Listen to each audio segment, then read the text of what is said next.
Saudara-saudara sekalian, ini sunat mengulang. Orang yang mendirikan sholat seorang diri, lalu ada orang mendirikan sholat berjamaah atau dia datang ke masjid, lalu mendapati orang-orang sedang berjamaah, maka disunatkan mengulang sholatnya. Ini berdasarkan hadis yang diriwayatkan daripada sahabat Jabir bin Yazid bin Al-Aswad Al-Amiri radhiyallahu anhu. Rasulullah Shallallahu Alaihi Wasallam bersabda yang mafhumnya, sesungguhnya Rasulullah Shallallahu Alaihi Wasallam pernah berkata kepada dua orang lelaki yang sudah sholat di rumahnya, apabila kamu sholat seorang diri di rumahmu, lalu kamu datang ke masjid, sedang orang di masjid itu mendirikan sholat berjamaah, maka hendaklah kamu mengerjakan sholat lagi, yakni mengulang bersama mereka. Sesungguhnya sunat bagimu.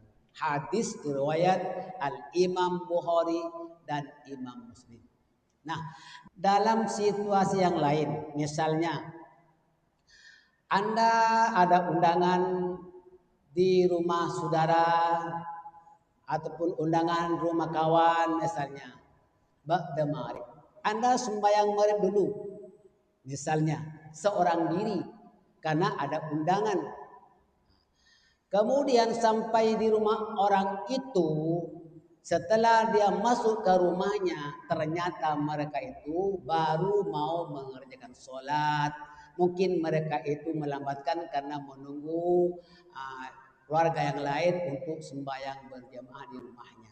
Mungkin mereka juga berlenap untuk mengambil wudhu. Maka kalau Anda sudah pun sholat maghrib di rumahnya, sampai di rumah orang itu, orang akan mendirikan sholat berjamaah, Anda kena mengulang sembahyang itu walaupun telah sembahyang maghrib di rumahnya. Itu satu contoh yang lain. Jadi bagaimana sembahyang yang tadi dikerjakan di rumah itu menjadi penampal sholat-sholat yang lama.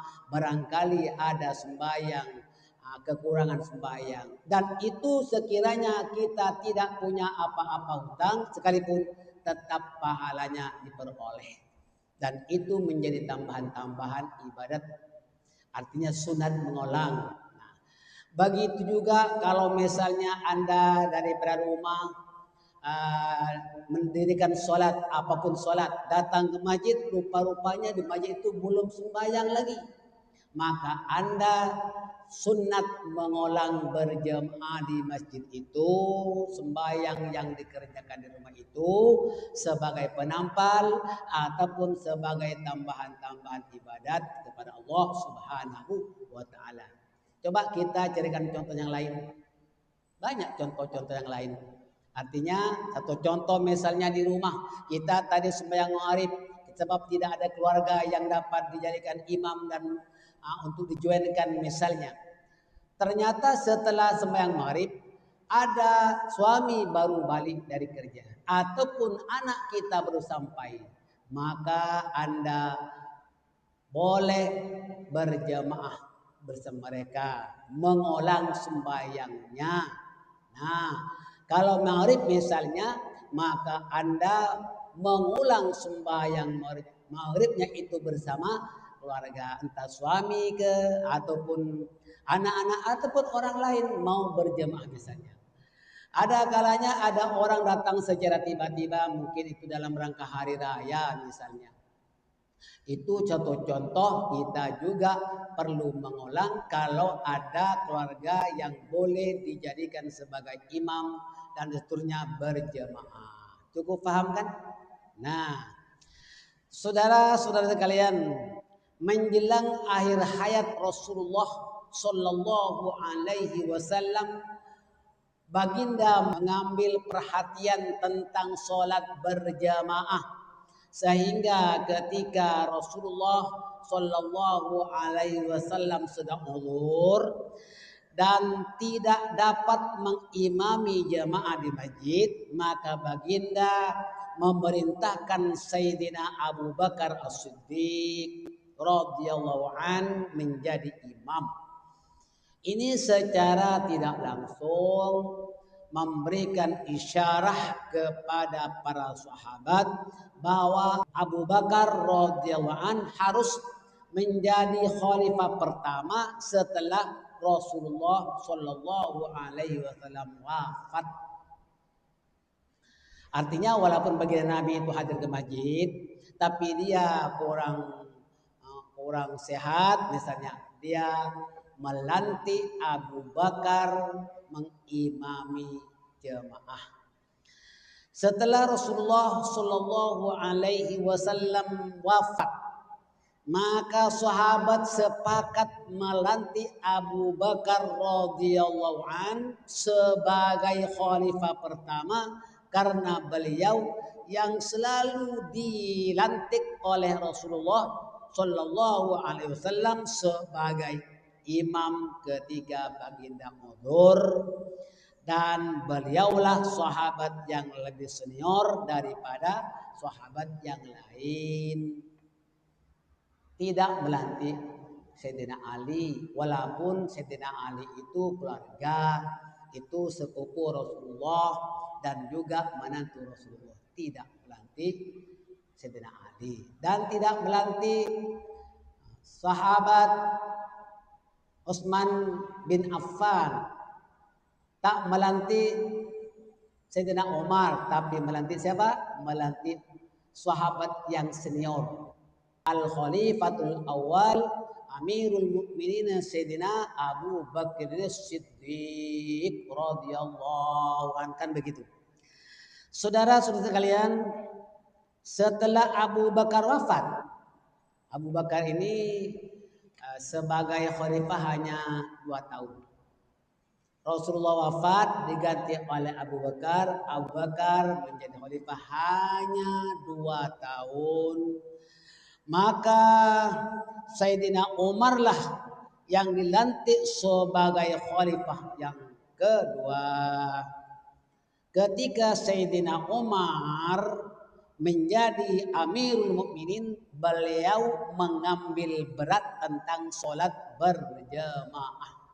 Ini khalifah yang kedua. Amirul Mukminin Sayyidina Umar bin Khattab radhiyallahu anhu. Bahkan beliau itu menganjurkan sholat tarawih dan sholat witir berjamaah di bulan Ramadan, dilaksanakan secara berjamaah. Saudara-saudara kalian, ingat Rasulullah di bulan Ramadan mengerjakan sholat tarawih tak berjamaah, dan bahkan baginda tidak setiap malam datang ke masjid, tetapi tarawih tetap diadakan oleh sahabat-sahabat yang lain. Kenapa Nabi tak datang ke masjid tiap malam? Kenapa tak dilaksanakan berjamaah? Nabi tak datang ke masjid setiap malam dan tak berjamaah, takut sholat tarawih itu diwajibkan. Ya jelas bahaya kalau sekiranya risiko. Kalau baginda Rasul mencontohi sahabat mendirikan sholat tarawih berjamaah di masjid di bulan Ramadan, 1 bulan Ramadan misalnya, itu sholat tarawih wajib. Bagaimana Al-Bazar?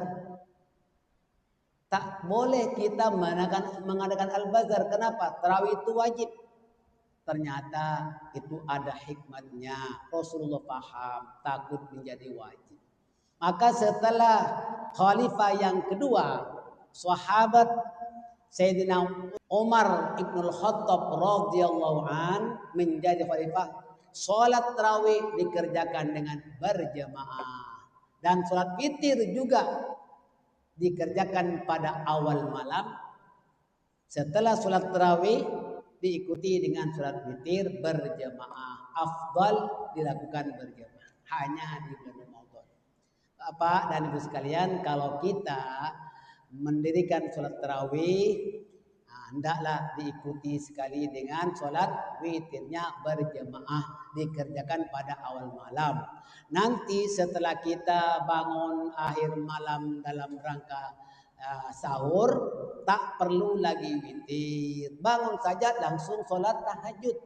Dan tak perlu diakhiri dengan sholat witir. Kenapa? Tidak ada witir 2 kali dalam 1 malam. Ya kan? Nah, kalau dikerjakan pada awal malam, misalnya kita sholat isya diikuti dengan sholat sunat ba'da isya, sembahyanglah witir 3 rakaat, 2 dan 1 atau 3 rakaat sekaligus tanpa tahiyat awal. Nah, itu telah dipuji oleh Allah, di mana Abu Bakar As-Siddiq ditanya, "Wahai Abu Bakar, kapan kamu mendirikan sholat witir?" "Ya Rasulullah, saya suka sholat witir itu pada awal malam." Maknanya habis sholat isya, habis sembahyang sholat ba'da isya diikuti dengan witir. Itu Rasulullah memberikan komentar, "Wahai Abu Bakar, kamu ini orangnya suka berhati-hati, takut tak bata bangun." Dan ditanya lagi kepada sahabat Sayyidina Umar Ibn Khattab, "Wahai Umar, kapan kamu sembahyang witir?" "Ya Rasulullah, saya suka sembahyang witir pada akhir malam, yakni setelah akhir malam kata saya sembahyang." "Wahai Umar, kamu orangnya teguh pendirian." Dua-dua dipuji, dua-dua tidak salah, dibenarkan oleh Rasulullah Sallallahu Alaihi Wasallam. Begitu juga para jamaah, mudah-mudahan ada manfaat